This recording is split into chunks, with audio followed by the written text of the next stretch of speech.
In a quiet corner of the Yellowstone National Park Cemetery, a place reserved for those who had dedicated their lives to the wilderness, a strange and solemn ritual was taking place.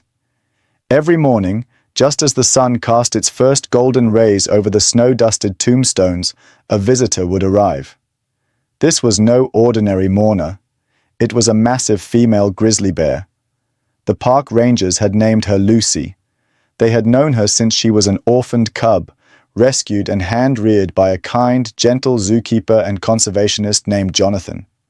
Jonathan had been her world until she was old enough to be reintroduced into a protected reserve. He had saved her life. 10 years had passed. Then, tragically, Jonathan had passed away from a sudden illness. He was buried here, in the cemetery that bordered the vast wilderness he had loved. And now, Lucy was back. The first time she appeared, it sent a wave of panic through the park staff. A full-grown grizzly, dangerously close to a public area.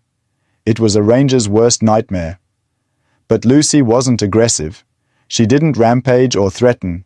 She would walk with a slow, deliberate purpose, ignoring everything else, and go directly to one specific grave, Jonathan's. She would sit there for hours, a silent, furry sentinel.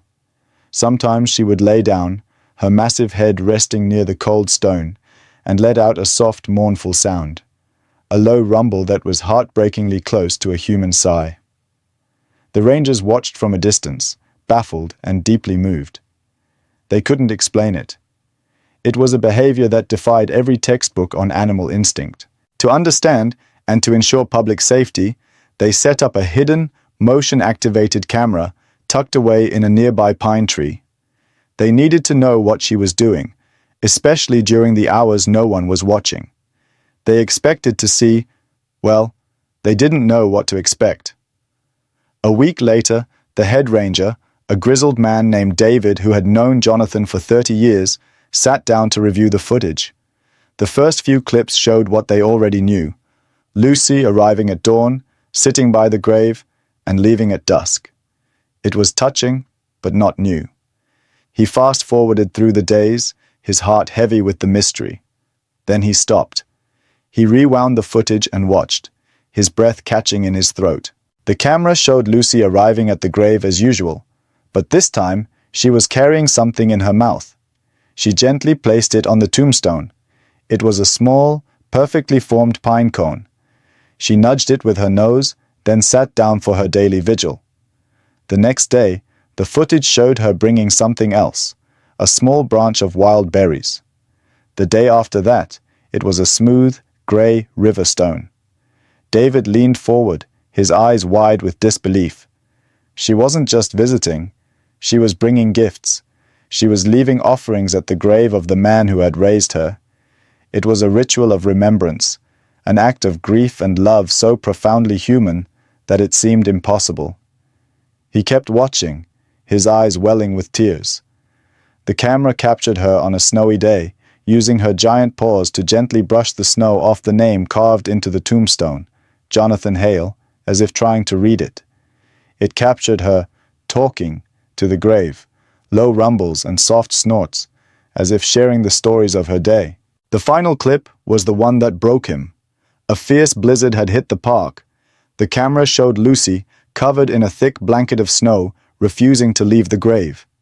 She had curled her massive body around the headstone, shielding it from the howling wind, as if she could somehow keep it warm. She stayed there all night, a loyal guardian against the storm.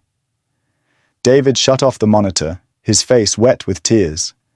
He was speechless. This wasn't instinct. This wasn't learned behavior. This was love. A bond so deep it had transcended species, time, and even death itself. Lucy remembered the man who saved her, and in her own wild, beautiful way, she was honoring his memory.